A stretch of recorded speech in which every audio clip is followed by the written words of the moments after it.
मेरा पति फुटपाथ पर बैठकर जूते सीता था और मैं घरों में काम करती थी। हम दोनों ही निसंतान थे। एक रोज भोर से पहले दरवाजे पर दस्तक हुई। जब हमने दरवाजा खोला तो यह देखकर हैरान रह गए कि दरवाजे पर दो जुड़िया बच्चियां और पैसों से भरा एक बैग रखा था। लेकिन जैसे ही मेरी नजर बच्चियों के पैरों पर पड़ी, मैं बेहोश हो गई, क्योंकि उनके पैरों पर मेरे पति का। मेरा नाम सुमन है और कभी कभी मुझे लगता था कि जैसी सारी मुसीबतें मेरी जिंदगी का ठिकाना तलाश करती हुई मेरे ही घर चली आती है। एक तो हम गरीब थे, ऊपर से पढ़े लिखे भी नहीं थे, और सबसे बड़ा दर्द था निसंतान होने का। वह जख्म जो हर दिन हमारे दिलों में हरा होता जा रहा था। जब मेरी शादी हुई थी तब हालात इतने बुरे नहीं थे। मेरा पति रोज सड़क किनारे जूते सीने का काम करता था। वह मेहनत कश मोची था।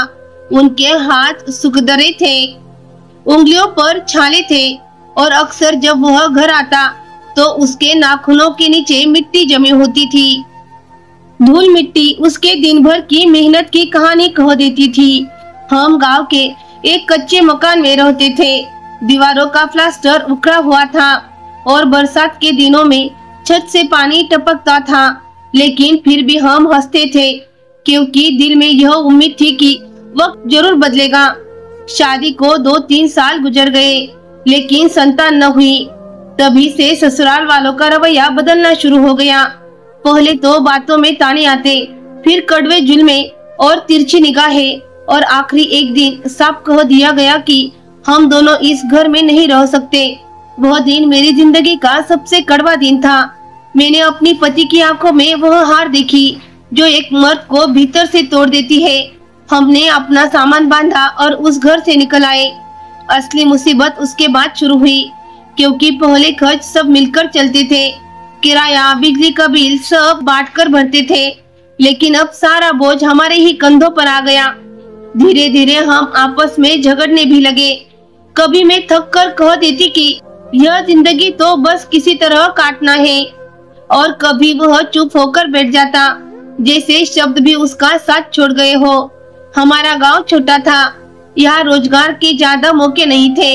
हाँ, गांव में बड़ी बड़ी हवेलियां जरूर थी, जिनके दरवाजे हमेशा बंद रहते, लेकिन अंदर नौकर चाकरों का आना जाना लगा रहता। उन्हीं घरों में बर्तन मांजने, झाड़ू देने और कपड़े धोने का काम मुझे मिल जाता था। मेरा पति रोज सुबह शहर जाता और एक जूतों की दुकान के बाहर बैठ जाता। लोग अपने फटे पुराने जूते मरम्मत के लिए लाते, और वह दिन भर वही धूप में बैठकर काम करता। गर्मियों में उसकी गर्दन जल जाती, सर्दियों में उसके हाथ ठिठुरते रहते, लेकिन वह बिना रुके काम करता, क्योंकि वही उसका गुजारा था। एक दिन मोहल्ले की एक औरत ने मुझसे कहा, तुम क्यों सारा दिन घर में बैठी रहती हो? लोगों के घरों में काम कर लो, 2 पैसे और आ जाएंगे। मैंने सोचा यह ठीक कर रही है, लेकिन जब शाम को पति आया और मैंने यह बात कही तो वह तुरंत बोला, मैंने तुमसे 1000 शिकायतें होंगी, लेकिन मैं नहीं चाहता कि तुम किसी के घर जाकर नौकरानी बनो। मैं उसकी बात सुनकर कुछ देर खामोश रही, फिर कहा, मैं भी नहीं चाहती कि सारी जिंदगी तुम लोगों के जूते ही सीते रहो। हम दोनों ही तो एक दूसरे का सहारा है। मैं चाहती हूँ कि तुम्हारे साथ चलकर बोझ उठाऊं। यह सुनकर उसकी आंखों में आंसू आ गए। मैंने अपनी जिंदगी में मर्द को रोते हुए बहुत कम देखा था। औरत का रोना तो समाज नजरअंदाज कर देता है, खुद औरत भी इसे मामूली समझ लेती है, लेकिन जब मर्द की आंखों से आंसू निकलता है तो दिल जैसे टूटकर बिखर जाता है। उस पर मेरा दिल पिघल गया और मैंने सब गिले शिकवे भुला दिए। मैंने कहा, अगर तुम मना करोगे तो मैं यह काम नहीं करूंगी, लेकिन मैं तुम्हारी मदद करना चाहती हूँ, तुम्हारे साथ खड़ी रहना चाहती हूँ। वह कुछ देर सोचता रहा, फिर सिर हिला दिया। उसके बाद मैं भी गांव के बड़े घरों में सफाई, बर्तन धोने और कपड़े धोने का काम करने लगी। सुबह जब वह शहर जाता तो मैं भी अपने औजार, झाड़ू, पोछा और बाल्टी लेकर निकल जाती। दिन भर का काम आसान न था। कभी किसी के बच्चे बर्तन तोड़ देते और दोष मुझ पर आ जाता, कभी कपड़ों पर दाग रह जाते और फिर से धुलवाए जाते, लेकिन मैं सहती रही क्योंकि शाम को जब घर लौटते तो हमारे हाथों में थोड़े थोड़े पैसे होते और वही हमारे लिए सुकून का सहारा बन जाते। हम जिंदगी से खुश तो नहीं थे, मगर भगवान का शुक्र था कि 2 वक्त की रोटी नसीब हो रही थी। रात को हम दोनों बातें करते और अगले दिन की थकान भूल जाते।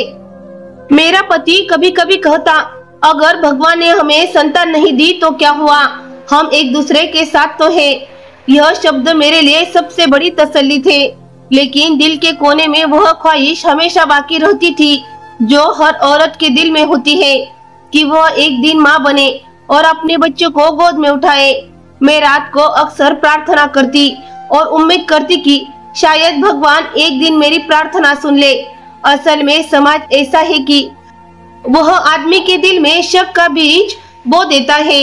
लोग अपने घरों में सुकून से नहीं रहते, लेकिन दूसरों के घर की बात में जरूर मिर्च मसाला डालते हैं। अब सब मेरे पति से कह रहे थे कि दीपक तो पागल हो गया है, अपनी पत्नी को बड़ी बड़ी हवेलियों में काम करने भेजता है और ऊपर से यह बात भी जोड़ते कि उसकी पत्नी तो खूबसूरत भी है, जैसे खूबसूरती कोई अपराध हो और मैं सिर्फ इसलिए काम पर जा रही हूँ कि लोगों की नजरों में आऊं। मेरे पति के लिए यह सब बातें सुनना आसान नहीं था, लेकिन मुझे खुशी थी कि उसे मुझ पर भरोसा था।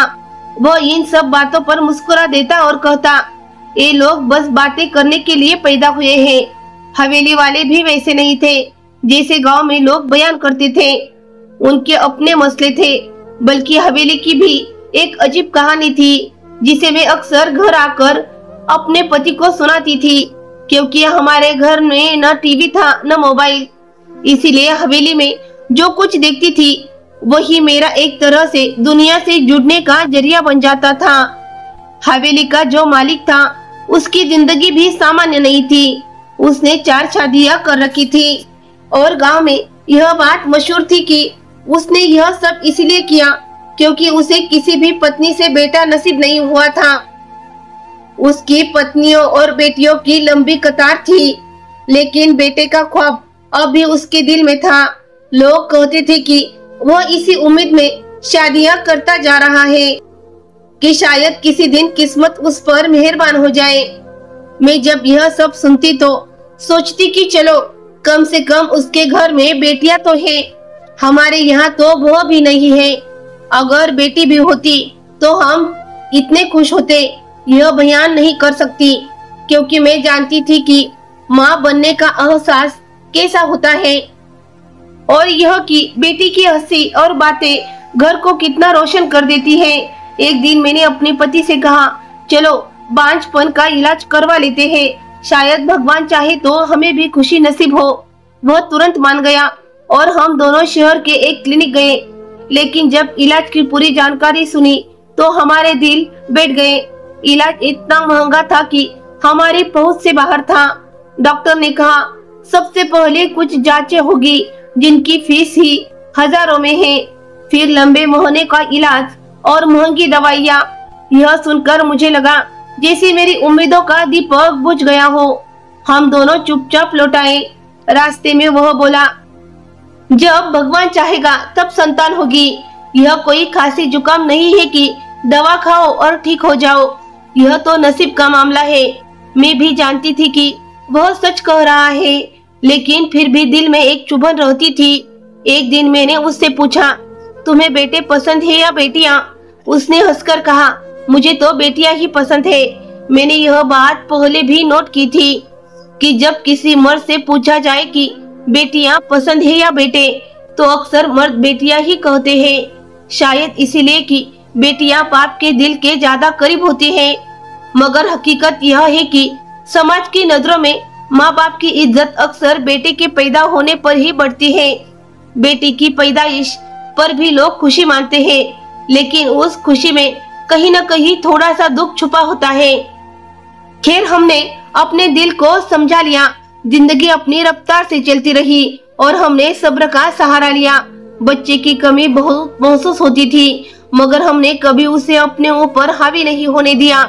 जब से मैंने काम शुरू किया था, घर की कुछ जरूर चीजें ले ली थी, जैसे नई चादरें, दो अच्छे बर्तन और एक छोटा सा पंखा, जिसके बिना गर्मी में गुजारा मुमकिन था। ये सब मेरी मेहनत से आई छोटी छोटी खुशियाँ मेरे लिए बड़ी कीमती थी। जब शाम को मैं काम से लौट कर आती और इन चीजों को देखती तो दिल में यह एहसास होता कि मैं भी अपने घर के लिए कुछ कर रही हूँ और यही मेरे लिए गर्व का कारण बन जाता। हमारी एक अच्छी आदत थी कि हम दोनों हर वक्त पूजा पाठ करते थे। सुबह मेरा पति मंदिर चला जाता और मैं घर पर पूजा पाठ करती थी। उस रोज भी सुबह का वक्त था। भजन की आवाज आ रही थी। मैं जाग चुकी थी, लेकिन आंखें खोलने में तकलीफ हो रही थी, क्योंकि लोगों के घरों में काम करना आसान नहीं होता। पूरा शरीर दर्द करता था। तभी अचानक दरवाजे पर बहुत जोर से दस्तक हुई, जैसे पुलिस वाले दरवाजा बजाते हैं। हम दोनों हैरान रह गए। दस्तक बस एक बार हुई थी। मैंने सोचा शायद कोई शरारत कर रहा हो या किसी पड़ोस के बच्चे की शैतानी हो, मगर जब खिड़की से बाहर देखा तो रास्ता बिल्कुल खाली था।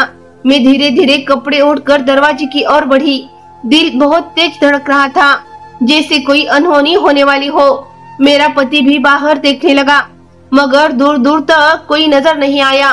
तभी मेरी नजर दरवाजे के पास पड़ी एक बड़ी सी टोकरी पर गई।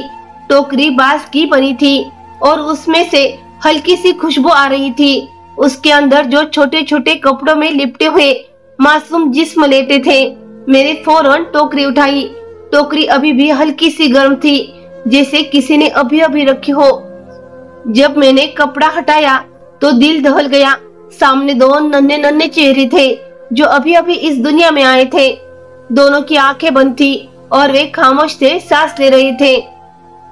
दोनों इतने करीब लेटे थे जैसे दुनिया में आने से पहले ही एक दूसरे का सहारा बनना चाहते हो।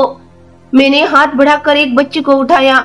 उसकी त्वचा नरम थी, सांस तेज थी, बाल अभी गीले थे और सिर पर एक पतला कपड़ा लिपटा था। मैंने उसे सीने से लगाया तो दिल में लगा जैसे सदियों की खालीपन भर गया हो। तभी मेरे पति ने नीचे झुककर पास खड़े एक बड़े काले बैग को उठाया। बैग मोटे कपड़े का था, उस पर कोई निशान नहीं था। जीप खुलते ही अंदर नोटों की गड्डियां करीने से रखी हुई दिखाई दी। इतनी बड़ी रकम मैंने जिंदगी में कभी एक साथ नहीं देखी थी। मेरे हाथ कांपने लगे। हम टोकरी और बैग दोनों अंदर ले आए और दरवाजा बंद कर दिया। दिल जोर जोर से धड़क रहा था। बैग के अंदर एक खत भी रखा था। कागज पुराना और दागदार था, लिखावट भारी थी। खत में लिखा था, ये बेटियां हमारी अनामत है, इन्हें अपने पास रखो और इनका ख्याल रखो। अगर इनके साथ जरा सी भी लापरवाही की तो जान से हाथ धो बैठोगे। ये पैसे इन्हीं बच्चों के लिए है, इन्हीं पर खर्च करना और अपना भी भला कर लेना। हम तुम पर नजर रखेंगे। ये पंक्तियां पढ़कर मेरा खून जम गया। मैंने सिर उठाकर अपनी पति की आंखों में देखा, जिसमें खुशी, डर और शर्मिंदगी सब कुछ मिला हुआ था। उसने कहा, चलो पुलिस को बता देते हैं, शायद एक गलत तरीका हो। मगर मैंने तुरंत कहा, नहीं, इन्हें हम पुलिस को नहीं देंगे। मैंने बच्चों को कसकर सीने से लगाया और उनके नाजुक सिर सहलाए। घर भले छोटा था, लेकिन उस वक्त दिल ने महसूस किया कि जैसे ईश्वर ने हमें सबसे बड़ी नेमत दे दी हो। बच्चिया की नन्ही सांसें तेज थी। उनकी आंखों के किनारे झुर्रियों सी पड़ गई थी और उंगलियों में हल्की सी झिलमिलाहट थी। उन्हें देखकर हर माँ का दिल पिघल सकता था। मैंने उनके मुंह को साफ किया और उन्हें सीने से लगा लिया। वे मेरी गोद में आकर सुकून से सो गई। मेरा पति अब भी पैसों की गड्डियों को देख रहा था और वे शक में डूबा था। उसे डर था कि कहीं ये लालचा कोई धोखा न हो। उसने कहा, किसी ने ये सब छोड़कर हमें आजमाने की कोशिश की होगी या फिर ये कोई राजनीतिक चाल हो सकती है। मैंने उसकी आंखों में देखते हुए कहा, जब ये मासूम हमें दरवाजे पर मिले थे, उस हाल में क्या हम इन्हें वापस कर सकते हैं? क्या हम इन्हें बाहर अकेला खड़ा करके जा सकते हैं? क्या हम इन्हें अपनी औरत के साथ कहीं ले जाए या फिर किसी और के हवाले कर देंगे? मेरे भीतर माँ का जज्बा जाग उठा और मैंने कहा, ये बच्चियां अब हमारे घर की होगी। हम इन्हें किसी को बताए बिना नहीं देंगे। मैंने उनके छोटे छोटे हाथ अपने हाथों में लिए। उनकी उंगलियां इतनी नाजुक थी कि दिल चिता से भर गया। मैंने सोचा कि अब तक की हमारी जिंदगी तो मुश्किलों भरी रही है, मगर इनके आने से एक नई रोशनी आ गई है।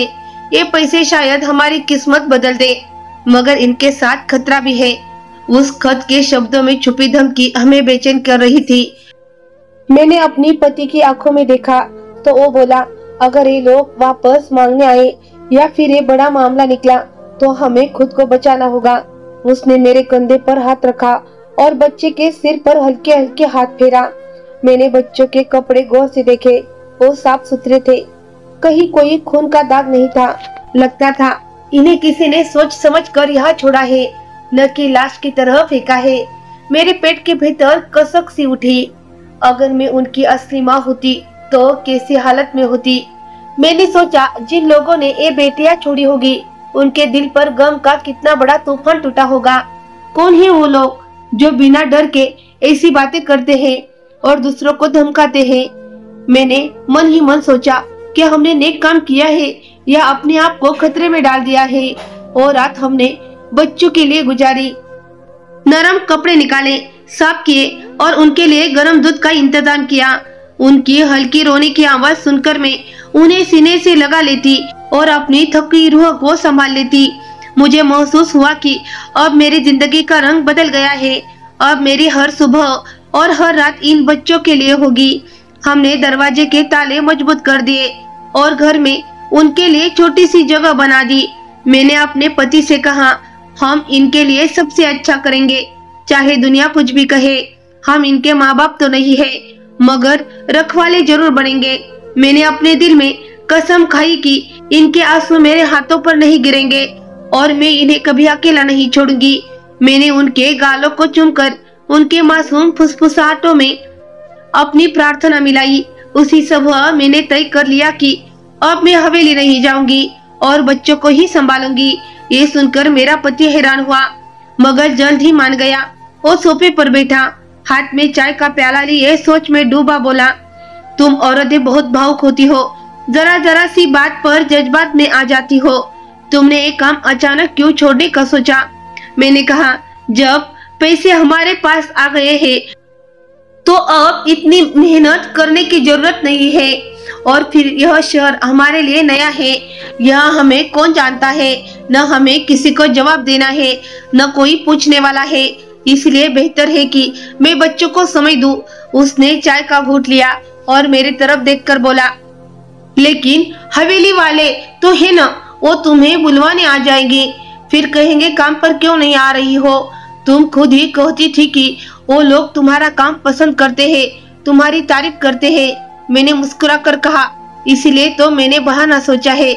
मैं सीधे उनके पास जाऊंगी और कह दूंगी कि मेरी बहन की जुड़वा बेटियां पैदा हुई है और वो इस दुनिया से चली गई है। अब ये बच्चियां मेरे पास है और मुझे इन्हें संभालना है। यह सुनकर वह हंस पड़ा और बोला, तुम्हारे अंदर तो बड़ा दिमाग है। मैंने भी हंसकर कहा, दिमाग के बिना गुजारा थोड़ी होता है। अगले दिन मैंने अपने कपड़े बदले, एक सादा सा दुपट्टा ओढ़ा और हवेली की तरफ चल पड़ी। रास्ते में मेरा दिल जोर जोर से धड़क रहा था, लेकिन मैंने खुद को मजबूत रखा। हवेली पहुंची तो मालकिन आंगन में खड़ी किसी नौकर से बात कर रही थी। मैंने नमस्ते किया तो वो मेरी तरफ देखने लगी। मैंने धीरे धीरे अपनी कहानी सुनानी शुरू की। मालकिन जी, मेरी बहन की जुड़वा बेटियां पैदा हुई है, मगर वह बेचारी इस दुनिया से चली गई। अब उन बच्चों को मैंने संभालना है, इसीलिए मैं कुछ दिनों तक काम पर नहीं आ सकूंगी। वो मेरी बात सुनती रही, उनकी नजरें जैसे मेरे चेहरे को पड़ रही थी। 2 मिनट चुपचाप खड़ी रही, फिर बोली, ठीक है, अगर पैसों की जरूरत हो तो मुझे बता देना।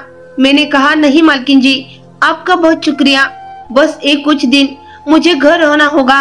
वो हल्की सी मुस्कुराई और चली गई। घर वापस आई तो मेरा पति काम पर जाने के लिए तैयार बैठा था। उसने पूछा, क्या हुआ? मैंने कहा, सब ठीक है। उन्होंने फौरन मान लिया, अब हमें कोई परेशानी नहीं होगी। वो संतुष्ट नजर आया और अपने जूते पहनकर काम पर चला गया। उस दिन से मेरा जीवन बदल गया। सुबह उठती तो सबसे पहले बच्चों का दूध बनाती, फिर उनके कपड़े बदलती, उन्हें साफ करती, उनके लिए छोटे छोटे कपड़े खरीदती, एक नरम सा कंबल भी लिया। ताकि रात को ठंड न लगे। यह सब पैसों की वजह से मुमकिन हो रहा था, वरना इतनी महंगी शरीर में जुड़वा बच्चे का खर्च उठाना आसान नहीं था। मैंने सोचा, ये पैसे इतने हैं जैसे कभी खत्म ही नहीं होंगे। हर दिन बच्चों के साथ गुजारता, उनके नन्हे हाथ मेरी उंगलियां पकड़ लेते तो दिल खुश हो जाता। उनके रोने, हंसने और सोने के अंदाज मेरे दिल को सुकून देते। कभी कभी मैं बैठकर सोचती कि अगर मैंने यह फैसला न किया होता तो शायद मैं इन लम्हों से महरूम रह जाती। अब ये बच्चे मेरे अपने हो गए थे और मेरा दिल उनके बिना अधूरा लगता था। उनका आना मेरे घर में एक नई रोशनी ले आया था और मुझे लगता था कि मेरी जिंदगी का असली मकसद यही है, उन्हें संभालना और उनका भविष्य बेहतर बनाना। कहते हैं अगर घर में बकरी का एक छोटा बच्चा भी आ जाए तो उससे भी अपनापन पैदा हो जाता है। उसकी आदतें और मासूमियत इंसान के दिल में घर कर लेती है। तो फिर ये तो इंसान के बच्चे थे और वो भी दो नन्ही नन्ही बेटियां। उनके गाल रुई की तरह मुलायम थे, आंखें बड़ी बड़ी और चमकती हुई जैसे आसमान पर तारे चमक रहे हो, और हाथ इतने छोटे कि मेरी हथेलियों में भी चुप जाते थे। जब मैंने उनकी सेवा शुरू की तो दिल अपने आप उनसे जुड़ने लगा और वो हमारे लिए अजनबी न रहे। मेरे पति ने एक दिन गंभीर लहजे में कहा, तुम यह बात दिल से कभी न निकालना कि ये बच्चियां हमारे पास अमानत है, इनके साथ दिल मत लगाना, ये किसी और की औलाद है। मैंने तुरंत कहा, हाँ मैं जानती हूँ मैं दिल नहीं लगा रही, लेकिन हकीकत यह थी कि मेरा दिल तो पहली नजर में ही उनसे लग चुका था। मैं चाहकर भी यह नहीं बोल सकती थी कि एक दिन ये मुझसे दूर हो जाएगी, और यह सोच मेरे दिल को चीर देती थी। इसलिए मैंने अपने दिल को बहलाने के लिए यही फैसला किया कि इस बात को याद ही न करूं, मैं बस उनका ख्याल रखती रहूं और हर दिन को अपनी जिंदगी का आखिरी दिन समझकर उन पर मोहब्बत लुटाती रहूं। यूं करते करते एक महीना गुजर गया। इस दौरान मैंने उनके लिए कपड़े सिलवाए, दूध का इंतजाम किया, उनके सोने के लिए नरम सी गद्दी बनवा दी। मैं हर वक्त यही सोचती रहती कि कहीं ये दोनों भूखी न रह जाए या किसी तरह की तकलीफ न हो। उनकी हल्की सी आवाज पर भी मैं दौड़ कर उठ जाती और उनके रोने से पहले ही उन्हें सीने से लगा लेती। एक दिन हवेली की बड़ी मालकिन ने मुझे बुलाया। जैसे ही मैं उनके सामने पहुंची, वो आराम कुर्सी पर बैठी चाय पी रही थी। उन्होंने मुस्कुरा कर कहा, तुम कह रही थी ना तुम्हारी बहन की बेटियां हैं, मुझे दिखाओगी नहीं, कैसी है वो? यह सुनकर मैं हैरान रह गई। मुझे लगा था कि वह बस सुनकर भूल गई होगी, मगर जब मैंने देखा कि वह हमारे घर के मामलों में दिलचस्पी ले रही है और वह भी बड़ी मोहब्बत से, तो दिल में एक अजीब सा एहसास हुआ। मैंने कहा, जरूर मालकिन जी, आप चाहे तो मैं किसी दिन बच्चों को हवेली ले आऊं। तो वह तुरंत बोली, नहीं नहीं, हवेली मत लेकर आना, मैं खुद ही आ जाऊंगी। मैंने कहा, जी ठीक है, आप जब चाहे आ जाइए। उन्होंने सोचकर एक खास दिन बता दिया और कहा कि वह दोपहर को आएगी। उस दिन मैंने सुबह से ही घर की सफाई की, फर्श धोया, कमरा सजा दिया और खाने में चावल व मुर्गी का सालन बनाया। बच्चों को भी नहलाकर साफ सुथरा कर दिया, लेकिन वह दोपहर को नहीं आई और रात के अंधेरे में अचानक आ पहुंची। उनके साथ एक नौकरानी भी थी और हाथ में छोटा सा बैग था। आते ही बोली, मुझे देर हो गई इसीलिए अभी आई हूँ, और फिर सीधे बच्चों के पास चली गई। उन्होंने दोनों को बारी बारी से गोद में उठाया, गालों को चूमा और कहा, ये तो बहुत प्यारी है। उनकी आंखों में एक नरम सी चमक थी, जैसे उन मासूम बच्चों को देखकर उनके दिल में भी सच्ची मोहब्बत जाग उठी हो। थोड़ी देर बाद जब वह जाने लगी तो जाते जाते दोनों के लिए 10,000 रुपए दे गई। मैंने तुरंत पैसे संभाले और उनका शुक्रिया अदा किया। जब पति आया तो मैंने उसे सारी बात बताई। वह सुनकर मुस्कुराया और बोला, वाकई मालकिन जी बहुत अच्छी महिला है, वरना कौन किसी के लिए इतनी फिक्र करता है। हमने तय किया कि उन पैसों से हम अपने लिए कुछ नहीं खरीदेंगे, हम अपनी सादा जिंदगी ही जिएंगे। वह मामूली खाना, वही कपड़े, यह रकम सिर्फ और सिर्फ बच्चों पर ही खर्च होगी। हम गरीब थे, जरूरतमंद थे, मगर बेईमान नहीं थे। हमें मालूम था कि पैसों के लालच में बड़े बड़े लोग बदल जाते हैं, लेकिन खुदा का शुक्र था कि हमारा दिल अभी तक साफ था। कभी कभी ऐसा होता कि मैं दिन भर बच्चों को संभालते संभालते थक जाती। अलग अलग बोतलें बनाना, धोना, सिलाई करना, रात को कई बार उठकर दूध पिलाना, लेकिन उनकी मासूम मुस्कान देखते ही सारी थकान मिट जाती। क्योंकि उनके नाम किसी को मालूम नहीं थे, इसलिए मैंने खुद ही एक का नाम पूर्वी और दूसरी का नाम उर्वी रख दिया। ये दोनों नाम मेरे दिल के बहुत करीब थे और जब मैं इन्हें पुकारती तो दिल को अजीब सा सुकून मिलता। अब तो मुझे यह भी याद नहीं रहा था कि मैं कभी मां नहीं बन सकती थी। उनका होना मेरे घर को मुकम्मल कर रहा था और मेरा खाली आंगन जैसे भर चुका था। वक्त गुजरने लगा। पूर्वी और उर्वी मेरे दिल के ऐसे टुकड़े बन चुकी थी जैसे मेरी अपनी जान उनमें बसी हो।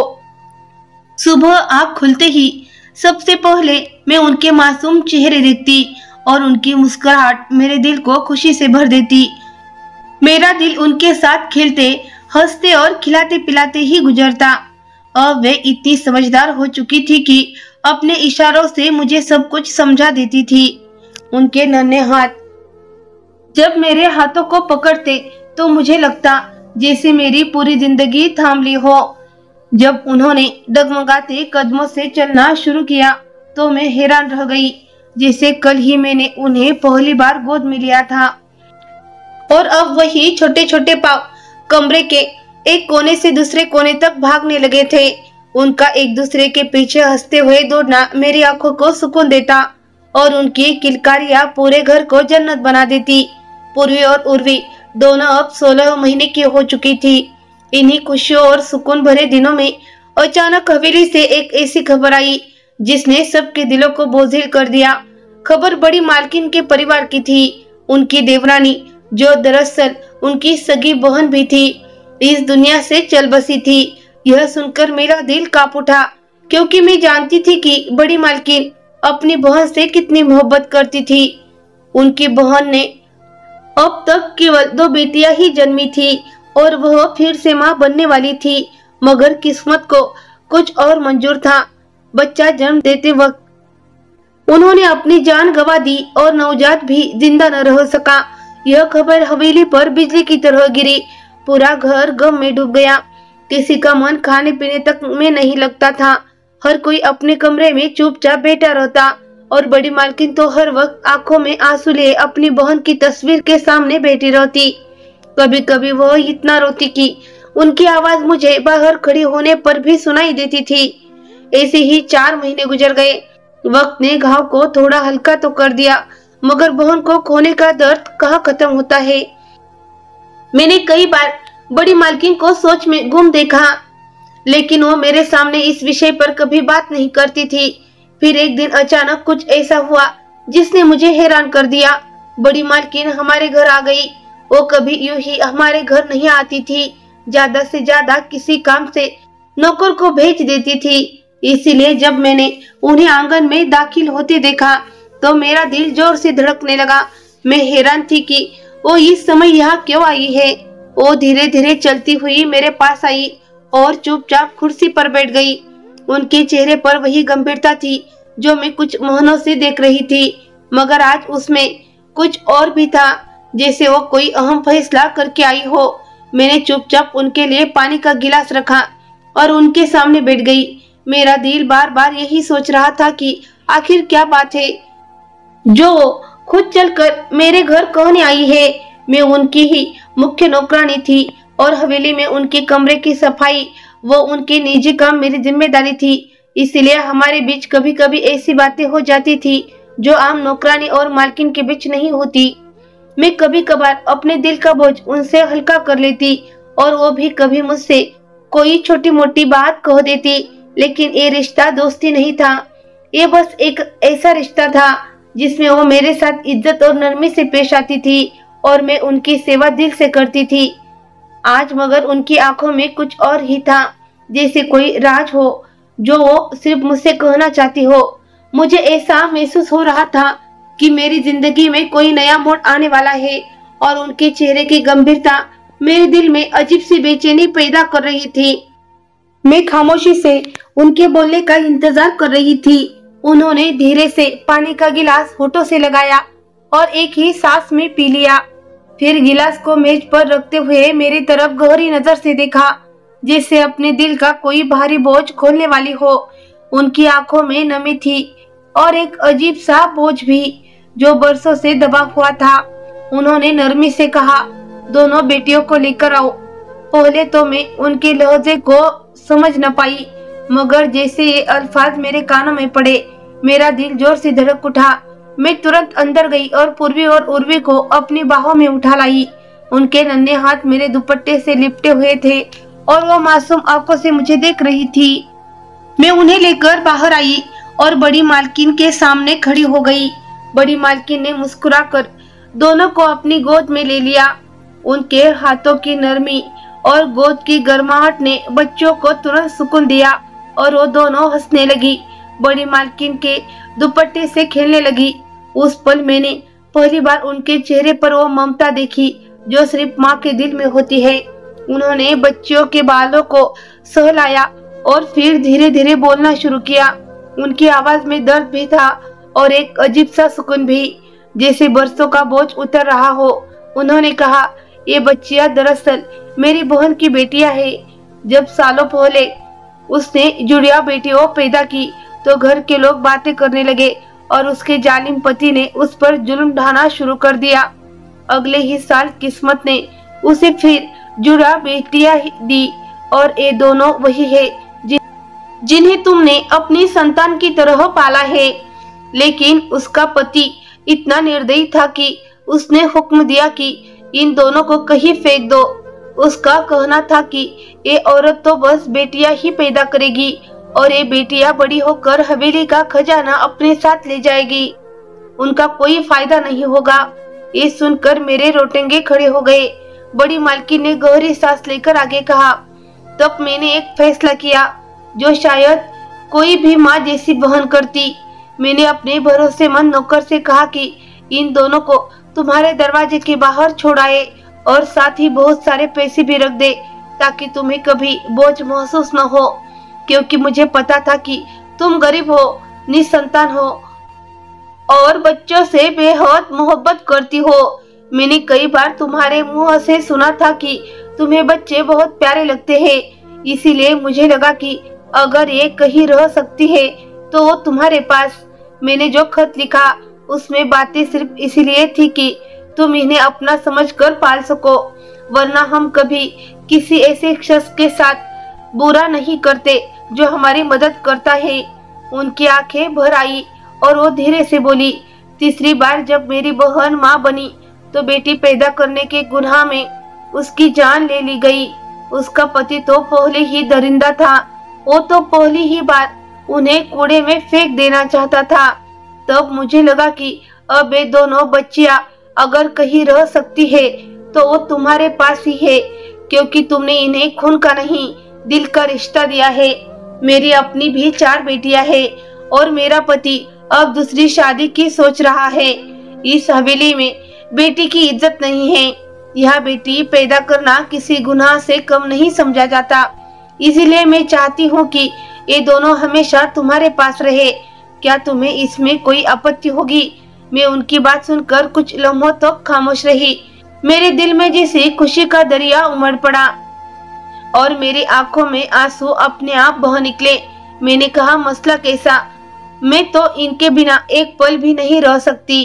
रोज डरती थी कि कहीं कोई आकर इन्हें मुझसे छीन न ले जाए। आपने मेरा ये डर खत्म कर दिया, मुझे माँ होने का सबसे बड़ा सुकून दे दिया। इतने में मेरा पति भी आ गया। वह आधी बात सुन चुका था। मैंने उसे बाकी सब बताया तो वह भी मुस्कुराकर बोला, मुझे भी कोई आपत्ति नहीं, बल्कि ये दोनों तो हमारी जान हैं। बड़ी मालकिन ने कहा, अब इनका ख्याल रखना और पैसों की चिंता मत करना। हम पैसे भेजते रहेंगे, क्योंकि आखिर ये हमारे खानदान की इज्जत है। वह हमारे घर को देख रही थी, जहाँ हर कोने में बच्चों के खिलौने, कपड़े और खेलने की चीजें बिखरी हुई थी। वह देख रही थी कि हम उनका किस कदर ध्यान रखते हैं और उनकी सेहत और खुशी सब ठीक है। यह देखकर वह संतुष्ट होकर उठी और जाने लगी, मगर जाने से पहले एक बार फिर दोनों को चूमा और मेरे हवाले कर दिया। उस दिन मुझे लगा जैसे मेरी जिंदगी का सबसे बड़ा सपना पूरा हो गया हो। मैंने उनके नाम के साथ अपने पति का नाम जोड़ दिया और वे बन गई पूर्वी दीपक और उर्वी दीपक। अब वे हमारे संतान हैं हमेशा के लिए। उस पल मैंने भगवान का शुक्र अदा किया कि उसने मुझे इतनी बड़ी खुशी दी। जब मैंने पूर्वी और उर्वी को अपनी जिंदगी में अपनाया था तब मुझे अंदाजा भी नहीं था कि ये दोनों नन्ही कलियां मेरे घर का मंजर ही बदल देगी। पहले मेरा पति सड़क पर बैठकर जूते सीने का काम करता था। दिन भर धूप में पसीने से भीगा मेहनत करता और उसके हाथों में छाले पड़ जाते। लेकिन बड़ी मालकिन ने जब उसकी नौकरी बदलवाई और उसे हवेली का मुंशी रखवा दिया तो हमारी जिंदगी ही बदल गई। अब वह साफ सुथरे कपड़े पहनकर दफ्तर जाता, इज्जत के साथ काम करता और लोग भी सम्मान से बात करते। मैं जब भी सोचती कि अगर ये बच्चियां हमारी जिंदगी में न आती तो शायद ये सब मुमकिन न होता, तो मेरा दिल कृतज्ञता से भर जाता। मैं अक्सर कहती कि बेटियां सचमुच रहमत होती है, क्योंकि उनके आने से हमारे घर में बरकत और सुकून आ गया था। न सिर्फ आर्थिक हालात बदले बल्कि दिलों में भी खुशी आ गई थी। उसके बाद ईश्वर ने मुझ पर और कृपा की और मुझे भी संतान से नवाजा, वह भी एक बेटी थी। जब मैंने पहली बार उसे गोद में लिया मेरे दिल में एक अजीब सा सुकून और खुशी का एहसास हुआ, जैसे दुनिया की सबसे कीमती दौलत मेरे हिस्से में आ गई हो। मैं अपनी तीनों बेटियों से बेहद प्यार करती और उनके लिए हर संभव सुविधा जुटाने की कोशिश करती। मैं अक्सर पूर्वी और उर्वी को हवेली ले जाती ताकि वे मालकिन से मिल सके। मालकिन उन पर बहुत प्यार लुटाती और खिलौने, कपड़े और मिठाइयाँ बेचती। एक दिन हवेली में मैंने उनके असली पिता को भी देखा, जो चेहरे से ही बदनसीब लग रहा था। उसकी आंखों में अहंकार और लापरवाही साफ झलक रही थी। उसने जो दूसरी शादी कर ली थी, लेकिन अब तक उसे दूसरी पत्नी से भी संतान नहीं हुई थी। मैं मन ही मन सोचती कि संतान तो ईश्वर का वरदान है और यह वरदान वह जिसे चाहे दे और जिसे चाहे रोक ले। उनकी माँ को मैं पहले से जानती थी, वह बहुत अच्छी और नेक औरत थी।